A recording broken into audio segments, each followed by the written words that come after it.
Welcome back to Adventures in Search and Rescue in the Mountains of Northern New Mexico. This posting will discuss two young people who decided to raft down the Rio Grande River on an air mattress. This is only not recommended. It could be proved to be fatal. Fortunately, in this case, it was not. The Rio Grande River is a popular choice for rafting, and there are many qualified rafting companies, both in Santa Fe and Taos and elsewhere in New Mexico, that can assist you in a river rafting adventure that will not lead to a disastrous outcome. This particular couple was enjoying an afternoon up by the John Dunn Bridge and drinking. And that's not a good combination when you want to go rafting. In any event, we got the call, and incident base was initially established at the John Dunn Bridge. That's a popular location to launch for rafting adventures and or just spend the day in the local area, letting your dog play in the shallow waters and or yourself. When we got there, fortunately, we had with us two very qualified Rio Grande rafters. One was from Taos Search and Rescue, and his non-SAR duties were as a rafting guide. And the other one was the Rio Arriba Emergency Management Team, led by Alfredo Montoya. These fellows are exceptionally gifted. Their team has all sorts of spectacular equipment, not only for swift water, but for snowmobiles, ATVs, and they are highly qualified. And I've had the pleasure of having them on any number of missions that I've been on.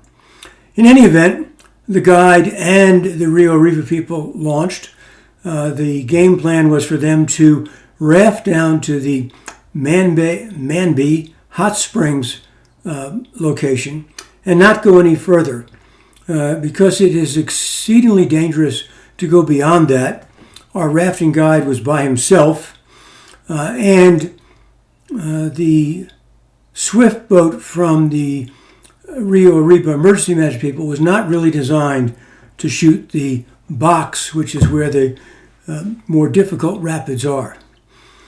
In any event, since there was not good, there was no cell phone communication at the John Dunn Bridge incident base. And for once, the repeaters, I, like most incident commanders, also have a ham license, was down and was not being effective in allowing me to communicate with the other people which we had dispatched. And those other teams were dispatched from Taos Search and Rescue and Santa Fe Search and Rescue to run communications along the road that parallels the edge, not exactly on the edge of the gorge, but alongside of it, so they could communicate with the teams in the river. Another one was dispatched to the Rio Grande Gorge Bridge itself, and that has a spectacular view of the gorge and a public resting place with facilities, etc. And another one down at the low bridge where it was possible they might come out. In any event, because of communications, I moved the ICP, the Incident Command Post, and just a little background, wherever the Incident Commander goes, that is where the ICP, the Incident Command Post, is.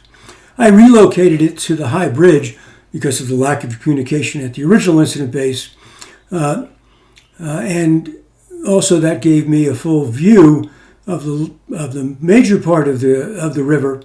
And as it turned out, that's where our two evening rafters had reached. They went ashore and tried to climb up the side of the gorge, extremely difficult, and got themselves to two locations. The man was slightly above the woman, and they spent the night there, being able to talk to each other, and I believe built small fires to keep warm. In the morning, the male was able to hike out, reported to incident base. I interviewed him, and he agreed to lead a ground team back to where he had come up from to go rescue his partner. The ground team was able to go down there and rescue her. Now, I had established a member of the Taos search and rescue team on the bridge where he had his handheld radio, and he and I could communicate, and he with binoculars could actually monitor the progress of the team hiking out with the female member. Believe me, from where I was at the rest area, it would take over 2 hours, maybe 3, to hike down to the bottom of the gorge and back up. It's extremely difficult. And my hat was off to the team that was able to traverse down the side of the gorge, locate the young lady, give her food and water, and then numerous stops on the way out rest until she was brought up, and she was transported by family members to the hospital because the EMS people we had on scene had to respond to another call. In any event, it turned out to be a successful mission, and all were rescued and went home to enjoy another day in the mountains of northern New Mexico. Thank you.